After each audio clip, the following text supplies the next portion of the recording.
Benteng pertahanan keluarga ialah istri atau ibu.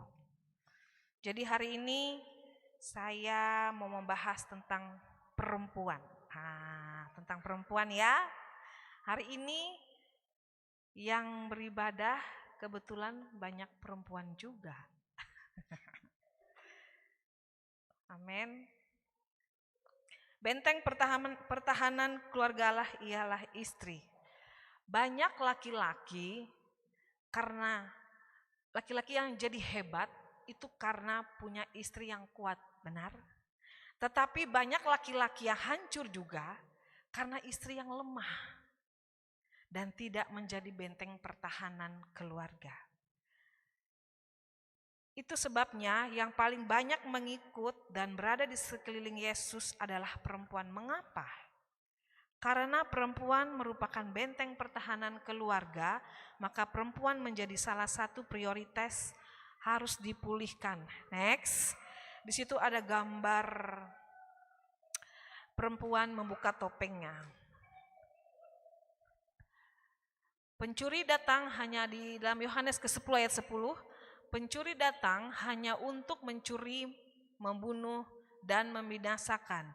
Aku datang supaya mereka mempunyai hidup dan mempunyainya dalam segala kelimpahan. Bagaimana cara iblis bekerja? Bagaimana cara iblis khususnya bekerja bagi perempuan? Seperti apa?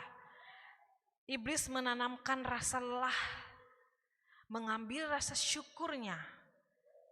Iblis menanamkan bahwa hidupnya hanya mengurus keluarga saja, benar? Perempuan seperti itu. Kalau sudah jadi ibu rumah tangga, pasti yang ada di pikiran perempuan adalah rasa lelah. Karena lelahnya, maka iblis mengambil rasa syukurnya. Kemudian iblis menanamkan bahwa hidupnya hanya mengurus keluarga saja. Iblis membuat ibu tidak merasa memiliki apapun kecuali rasa lelah. Kemudian iblis mengambil rasa percaya diri dan selalu kurang dan kurang. Apa saja itu kurang dan kurang? Baik itu gaji, baik itu perhatian dari suaminya, dari keluarganya. Karena dia sudah lelah, jadi dia mengeluh dan rasa lelah hanya dipenuhi dalam hati si perempuan ibu ini. Sehingga dia mudah mengeluh kepada anak-anak. Benar? Kalau ibu udah capek, pasti ngomel-ngomel. Benar? Pasti mengeluh kepada suaminya. Dan iblis juga menyibukkan mata si ibu ini agar melihat kesenangan dan kebahagiaan orang lain, baik itu lewat handphone, baik itu di televisi, di gadgetnya, ya salah satunya itu paling sering. Apakah itu di TikTok, di IG, bahagia betul, di pikiran perempuan itu bahagia betul keluarga ini. Jadi iblis menyibukkan pikiran matanya dengan kesenangan-kesenangan yang dia lihat. Sehingga dia, si ibu ini, wanita ini, dia lupa akan kebaikan dan kebahagiaan yang dia miliki. Benar? Sebagai perempuan. Dan iblis juga membuat dia minder, perempuan ini minder dan merasa tidak berharga. Iblis selalu merongrong melalui pikiran. Jika semua itu terjadi, iblis juga mengambil sabarnya dan merasa ada yang berantakan di rumahnya. Kalau sudah capek, udah lelah, sabarnya itu pasti sumbu pendek. Betul toh? Pasti sumbu pendek. Marah sedikit marah dalam rumah. Baik itu lihat anak-anak, lihat rumah berantakan. Aduh kenapa nih rumahnya begini berantakan barang-barang ini. Sekali-sekali gak apa-apa saudara. Mau lihat rumah berantakan. Iblis mengambil perasaannya bahwa banyak persoalan yang ditimbulkan oleh suami dan anak. Itu karena rasa lelah. Sekali-sekali lihat rumah berantakan, tidak apa-apa. Kalau kita capek, istirahat. Kalau kita lelah, kita mau tidur, silahkan tidur. Setelahnya kita kuat, kita mampu, baru kita kembali melakukan aktivitas di rumah. Iblis juga menggoda lisannya, menggoda perkataannya. Apa itu perkataannya? Dengan anak-anak, dengan kata-kata kasar. Dan marah-marah kepada anak-anaknya. Saya kasih contoh. Anak kenapa pulang sekolah tidak ganti baju? Simpan baju di tempat pakaian kotor. Mama capek bersih-bersih, mama capek mau cuci. Itu hal kecil sekali saudara. Tapi itu sangat, iblis memakai hal yang sepele itu membuat keharmonisan dalam rumah tangga berantakan. Amin. Dengan nada yang tinggi dia membentak anak-anaknya. Sehingga anak-anak mencontoh ibunya. Dia ngomong kasar, dia membentak kepada lingkungannya, sekitarnya. Dan nantinya anak-anak tidak akan menghargainya lagi.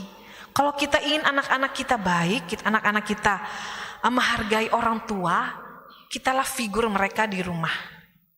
Dan dari situ bertambahlah kemarahan demi kemarahan, tanpa disadari rumah hilang aura sorganya, saudara. Kalau kita marah-marah, iblis mengambil semua damai sejahtera. Dan rumah menjadi apa? Menjadi neraka. Tidak ada damai sejahtera di rumah. Karena tadi sudah jelas judulnya itu apa? Benteng pertahanan keluarga ialah istri. Jadi istri harus bisa menciptakan keharmonisan, damai sejahtera dan sukacita dalam rumah. Apa pelajaran yang bisa kita ambil dari pelajaran Hawa dan iblis yang pertama? Di situ kita lihat ada gambar iblis, ada ular dan Hawa. Iblis, poin yang pertama adalah iblis memulai mengganggu lisan dengan kata-kata yang salah agar Hawa terpancing menjelaskannya. Dalam Kejadian 3 tadi ayat yang pertama, adapun ular ialah yang paling cerdik dari segala binatang di darat yang dijadikan oleh Tuhan Allah. Ular itu berkata kepada perempuan itu, tentulah Allah berfirman, semua pohon dalam taman ini jangan kamu makan buahnya, bukan? Itu yang dikatakan ular. Dia membujuk si Hawa agar dia memakan buah yang Tuhan larang. Kenapa Tuhan larang? Karena Tuhan tahu bahwa buah itu akan membuka pengertian baik dan jahat. Tuhan tidak mau. Dan si Hawa ini berkompromi dengan iblis. Dan dia memakan buahnya. Dan mulai mengganggu dengan kata-kata yang diucapkan oleh si ular tadi. Yang kedua, pelajaran apa yang bisa kita ambil dari Hawa ini dan iblis? Iblis merusak rasa syukur Hawa. Kejadian 3 ayat yang ketiga sampai 2-3. Lalu sahut perempuan itu kepada ular itu, buah pohon-pohonan dalam taman ini boleh kamu makan. Tetapi tentang buah yang ada di tengah-tengah taman, Allah berfirman, jangan kamu makan ataupun raba buah itu, nanti kamu mati. Bukan mati jasmaninya, bukan. Yang mati itu rohaninya dan akan jatuh ke dalam dosa. Satu ilustrasi saya ambil dari pembicara terkenal Joyce Meyer. Pasti tahu ini perempuan yang luar biasa dipakai Tuhan. Dia juga seorang penyampai Injil. Jadi dalam ilustrasi ini, di Amerika ada sebuah toko, namanya toko suami. Benar? Toko suami. Jika kamu mau beli suami, kamu bisa datang ke toko itu. Kamu bisa pilih-pilih, kamu bisa ke sana dan membeli suami di tempat itu. Jadi begini, ada aturannya di toko itu.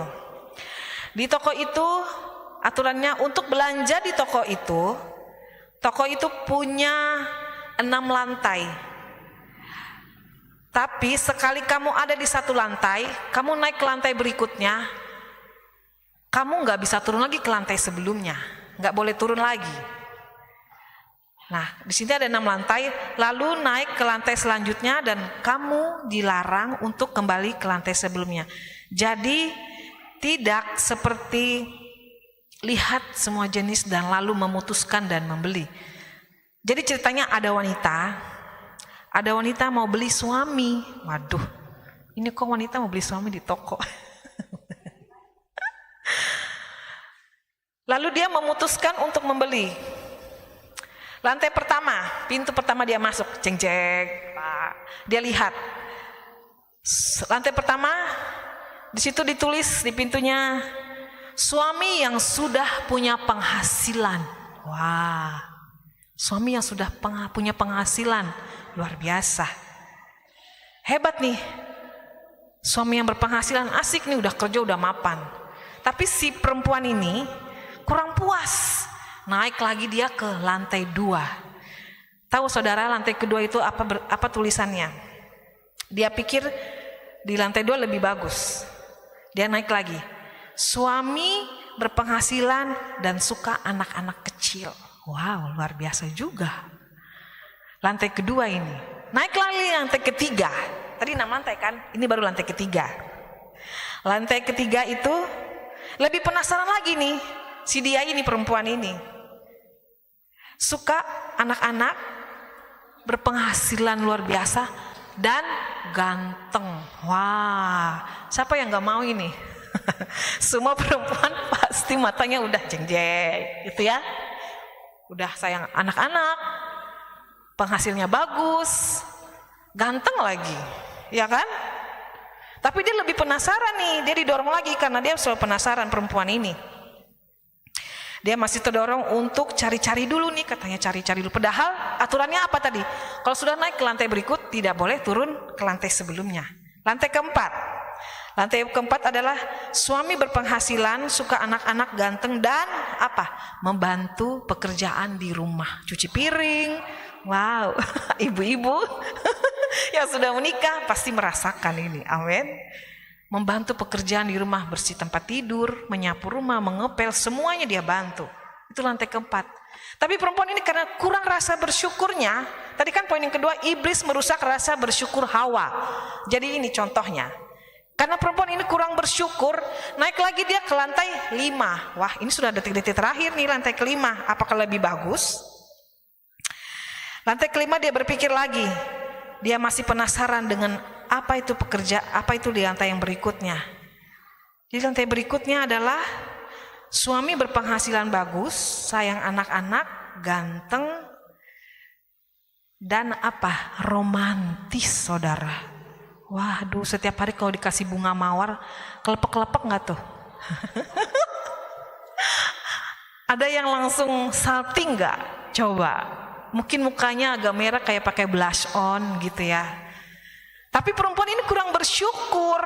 Di lantai kelima ini udah komplit nih, sayang anak-anak, penghasilan bagus. Apalagi membantu pekerjaan rumah tangga, ganteng, romantis lagi. Tapi dia nggak bersyukur, dia naik lagi ke lantai 6 terakhir. Apakah lebih bagus? Lantai ke-6. Lantai ke-6 adalah lantai ini membuktikan, tulisan di pintunya itu mengatakan bahwa engkau adalah salah satu dari sekian banyak miliar dolar perempuan yang naik ke lantai 6 dengan rasa tidak bersyukur. Karena apa? Di lantai 6 itu tidak ada apa-apa, kosong, zong, saudara. Tidak ada laki-laki di situ. Karena apa? Karena perempuan itu tidak pernah merasa puas, tidak bersyukur. Padahal kalau di lantai kelima itu udah komplit. Benar kan? Udah komplit tuh yang kelima tadi, semuanya karakternya ada di situ. Sebagai kalau kita mau jadi toko suami, kalau kita mau beli suami ini ceritanya. Tapi ketika perempuan ini tidak bersyukur, di lantai 6 apa yang didapatkan? Jong, saudara, nggak ada apa-apa, kosong. Dia tidak pernah merasa puas, saudara. Jadi sama seperti Hawa. Itu yang saya bilang tadi, iblis merusak rasa bersyukur Hawa, kaum perempuan.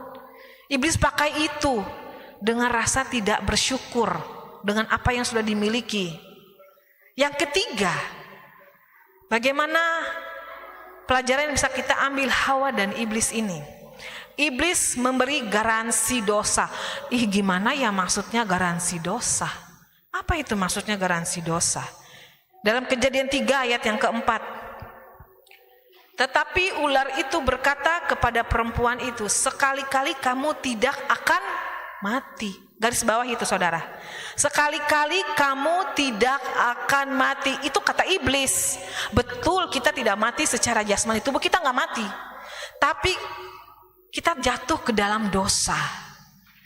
Kita jatuh karena iblis mulai mengeluarkan kalimat-kalimat lisan. Karena perempuan itu telinganya itu suka dengar kalimat-kalimat yang lemah lembut. Perempuan itu yang saya tahu dua ya, telinga dan hati. Kalau telinganya udah dengar yang manis-manis, baik-baik, udah dia senang. Sama seperti iblis, dia bujuk-bujuk, dia rayu.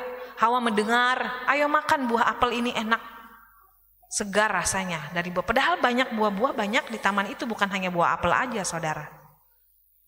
Jadi si iblis ini memberi garansi atas dosa.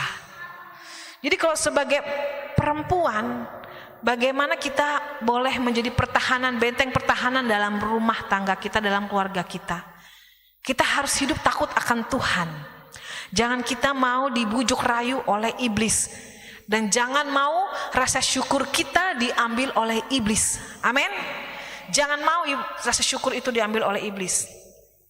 Dan jangan mau dirayu oleh iblis bahwa dosa itu ada garansi. Dosa nggak ada garansi, saudara. Dosa ya dosa aja, gitu. Nggak ada garansinya. Memangnya orang cicilan mobil kah? Ada garansi sekian. Ambil barang, ada garansinya ya ibu 1 tahun. Nanti kalau ada rusak boleh diganti. Kan nggak mungkin. Dosa nggak kayak gitu. Kalau dosa ya dosa aja, gitu kan? Yang keempat, pelajaran Hawa dan iblis yang kita ambil yang keempat adalah iblis menyebut bahwa Allah merahasiakan sesuatu yang besar di balik larangan itu, membawa Hawa kepada hal penasaran. Kejadian 3 ayat yang ke-5.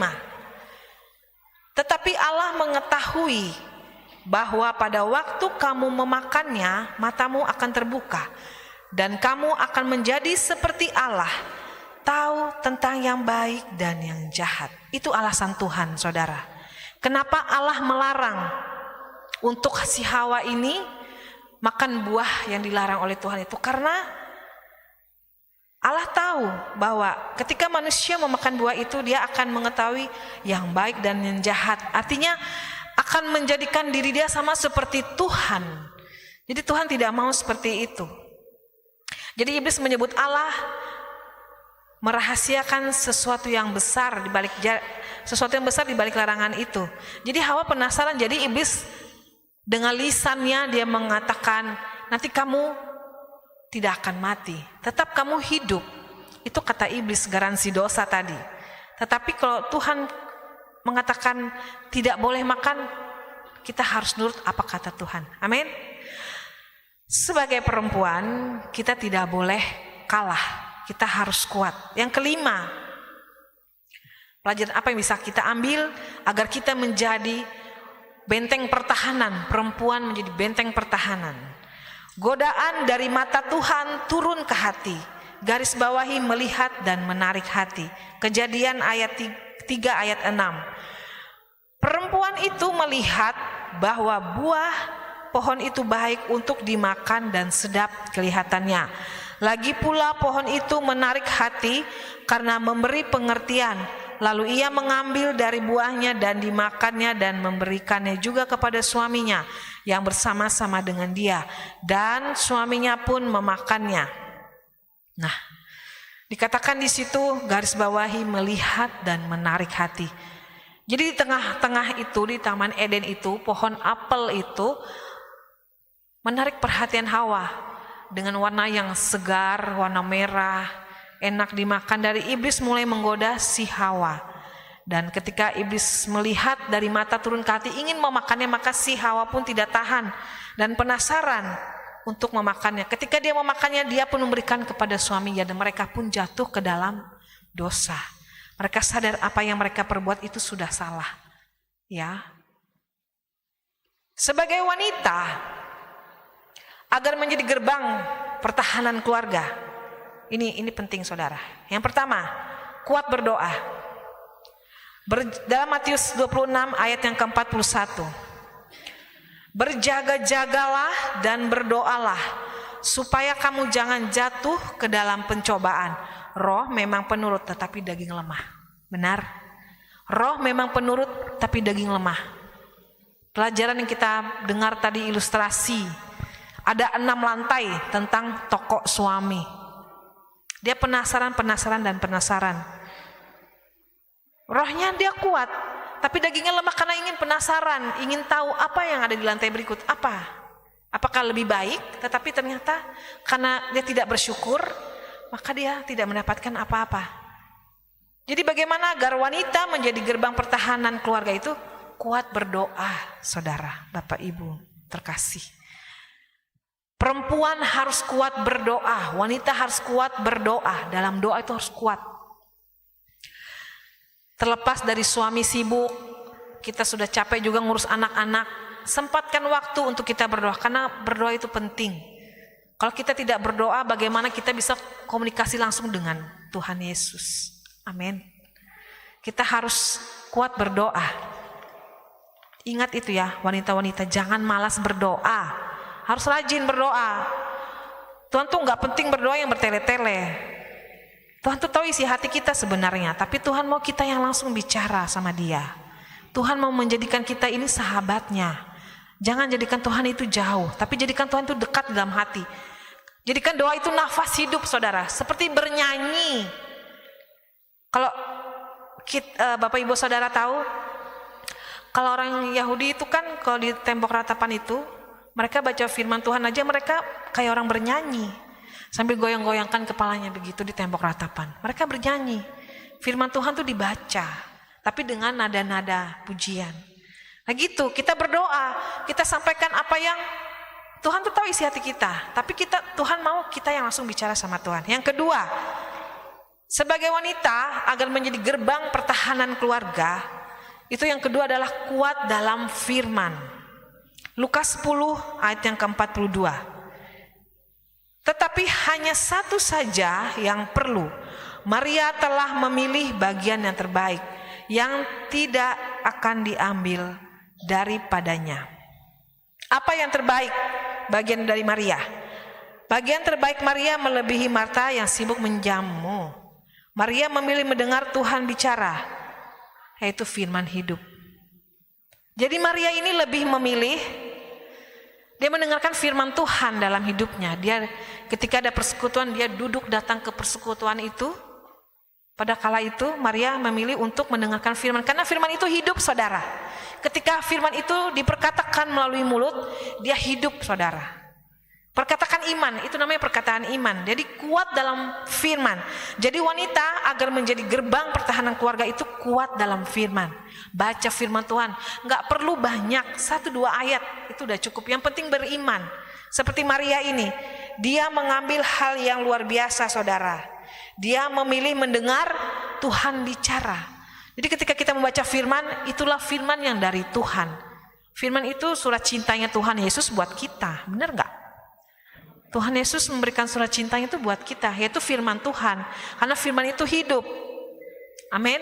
Yang ketiga, bagaimana wanita agar menjadi gerbang pertahanan keluarga. Yang ketiga, melekat dengan pelayanan atau gereja. Pelayanan, saudara, itu wanita. Bagaimana supaya dia dekat kepada menjadi gerbang pertahanan keluarga. Dia melekat dengan pelayanan. Di situ ada gambar, sudah jelas dikatakan, di situ ada gambar Tuhan Yesus sedang duduk dengan beberapa perempuan. Ada Yohana istri Kusa, bendahara Herodes, Susana, dan banyak perempuan lain.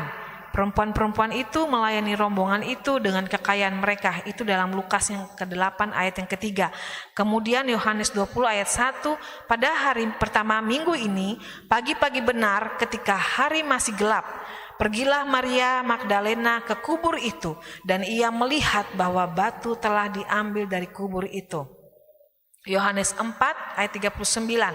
Perempuan Samaria yang menjadi penginjil dan banyak orang Samaria dari kota itu telah menjadi percaya kepadanya. Karena perkataan perempuan itu yang bersaksi, ia mengatakan kepadaku segala sesuatu yang telah kuperbuat.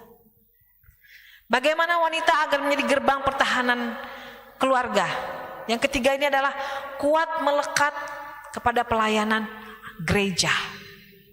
Kenapa? Itu sudah jelas tuh, ada perempuan sedang berbicara sama Tuhan Yesus, mereka share dengan rombongan-rombongan melayani Tuhan dengan kekayaan mereka. Dengan apa yang perempuan itu miliki, dia persembahkan buat Tuhan Yesus untuk dalam pelayanan. Kemudian Maria Magdalena. Kenapa bukan Simon Petrus yang datang untuk lihat Tuhan Yesus yang pertama bangkit? Atau murid-murid yang lain kah? Atau Yakobus kah? Siapapun 12 murid itu yang datang untuk menyambut Tuhan Yesus ketika Tuhan Yesus telah bangkit. Tapi kenapa justru ini perempuan Maria Magdalena yang datang ke kubur Yesus untuk pertama kali melihat Tuhan Yesus telah bangkit, tetapi kubur telah kosong karena Tuhan telah bangkit, Tuhan telah menang. Dan ada juga perempuan Samaria. Sebelum dia menjadi penginjil, perempuan Samaria ini punya 6 suami. Namun dipilih Tuhan untuk menyelamatkan seisi kota Samaria sebagai penginjil. Tadi sebagai pengantar yang saya sudah jelaskan, si iblis mulai merorong pikiran perempuan. Dengan apa? Dengan minder, merasa diri kurang percaya diri, segala kekurangan, semua apapun dalam perempuan itu, iblis selalu rongrong dengan perkataannya, dengan kalimat si iblis, sehingga si iblis tidak menjadi percaya diri dan dia selalu marah-marah, sehingga keadaan rumah di dalam rumah itu seperti neraka. Ini contohnya perempuan Samaria, walaupun dia memiliki 6 suami, di pandangan manusia apakah dia boleh? Tapi menurut Tuhan dia dipakai dengan luar biasa sebagai penginjil. Amin. Jadi apapun kekurangan kita, apapun kelemahan kita, jangan kita mau kalah sama iblis. Amin. Ibu-ibu yang subur rumah tangga di sini coba telinganya, hatinya sabar ya. Jadi perempuan itu nggak gampang memang, sibuknya tuh all the time, setiap waktu. Bangun paling pagi, tidur paling malam, itu sudah. Melayani suami, melayani anak-anak, mengurus seisi rumah agar tidak ada yang kurang. Tapi ingat, sebagai wanita kita harus kuat karena kita menjadi gerbang pertahanan keluarga. Amin. Mana nih suara ibu-ibu? Amin kah tidak? Amin. Kita harus kuat. Amin, saudara. Jadi di sini kita jangan minder ya, nggak boleh minder kekurangan kita. Kalau kita minder itu ingat, itu dari setan, itu dari iblis. Benar? Tidak boleh kalah ya. Jadi tadi bagaimana kita menjadi wanita agar menjadi gerbang pertahanan keluarga itu ada 3 tadi poinnya. Yang pertama, kuat dalam doa. Ingat itu, doa itu penting. Yang pertama, kuat dalam doa. Yang kedua, kuat dalam firman. Jadi harus baca Alkitab.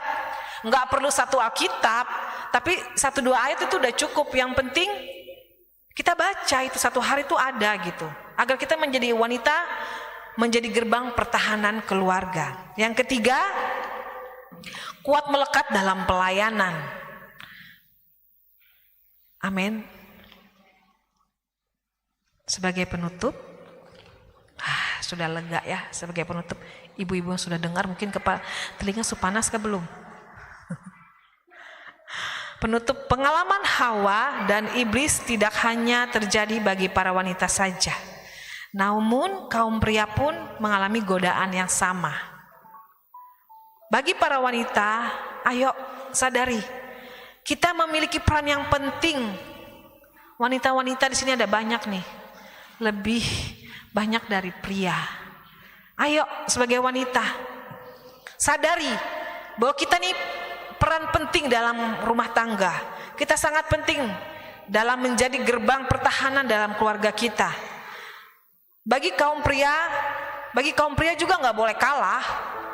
Kaum pria juga harus sama-sama kuat dong, agar keluarganya, rumah tangganya selalu ada aura sorga, bukan aura neraka ya.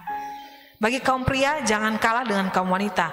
Sekalipun kami, saya, ibu-ibu, semua wanita-wanita ini hanya sepotong tulang rusuk, saudara. Waduh, sepotong tulang rusuk kok sapranya sangat penting. Perempuan hanya sepotong tulang rusuk, tapi peranannya sangat penting dalam keluarga. Amin. Kalau kita percaya dengan diri kita, kami ini sebagai perempuan sangat berarti dalam sejarah dunia. Kaum pria pria pun ayo bangkit saudara. Kaum pria ini kan satu tubuh, tubuhnya lengkap.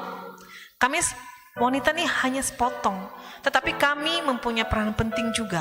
Dan pria juga harus, kaum pria harus menjadi peranan penting agar dalam rumah tangga ada suasana sorga, amin. Dan memiliki dampak. Dan kita juga harus menjadi pemenang.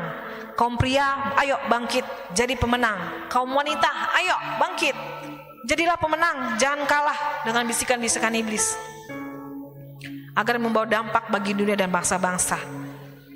Bagi yang belum berumah tangga, nah ini ada berapa orang di sini yang belum berumah tangga? Bukan hanya untuk yang berumah tangga aja ya di sini firman ini, tapi yang belum berumah tangga juga. Yang belum berumah tangga, sabar dan jeli memilih pasangan hidup. Jangan buru-buru. Tuhan, umur saya kan sudah sekian, nanti saya dibilang perawan tua. Nggak usah, itu bisikan iblis saudara. Ya, yang perempuan-perempuan ingat ini. Ya masih jomblo. Ada kan yang masih jomblo berapa orang nih? Harus sabar dan jeli memilih pasangan. Doa dulu. Jangan buru-buru. Pokoknya harus ini. Dia kan tadi tuh kayak yang di ilustrasi tadi. Lantai kelima tuh yang semuanya komplit. Sayang anak-anak, punya penghasilan yang bagus, perhatian, romantis, bantu pekerjaan rumah tangga, ganteng. Wow. Tapi tanya dulu sama Tuhan, berdoa saudara. Yang jomblo ingat ya, jangan buru-buru untuk memilih pasangan. Harus jeli, sabar, berdoa, bawa dalam pergumulan. Nah bagi anak-anak juga ada.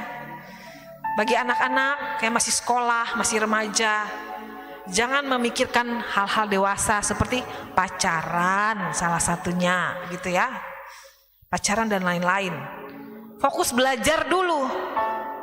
Jangan sia-siakan masa mudamu ya, anak-anak yang masih remaja-remaja, masih sekolah, SMP, SMA, kuliah. Fokus belajar. Jangan rusak masa mudamu. Jangan sia-siakan masa mudamu. Bangun karir dulu, berkarir. Jangan nikah muda, nikah tua juga nggak apa-apa. Siapa sih yang mau melarang kita nikah kapanpun? Itu nggak ada yang ngelarang ya. Yang ngelarang itu iblis. Ingat, iblis itu selalu merongrong lewat pikiran. Mau umur kita 35 sampai 40, kalau Tuhan bilang udah waktunya, itu pasti udah waktunya. Sebab semakin lama, semakin matang dalam menentukan dan memilih nasib saudara. Jadi ingat, jangan buru-buru. Yang jomblo-jomblo, kalau mau curhat ke saya, ke Bapak Gembala, mari, boleh. Kita bergumul sama-sama mengenai pasangan hidup. Jangan sia-siakan masa mudamu saudara. Amin. Kalau kita mau menjadi perempuan hebat masa kini, ingat tadi 3 poin itu. Apa saudara? 3 poin. Kita berdoa, kita baca firman, dekat sama pelayanan. Itu penting. Jadi sebagai perempuan, kita harus menjadi benteng pertahanan keluarga. Itu kita, istri. Walaupun kita hanya sepotong tulang rusuk. Jangan menganggap kita kecil, tapi kita ingat, kita punya peranan penting dalam kehidupan, dalam rumah tangga. Haleluya.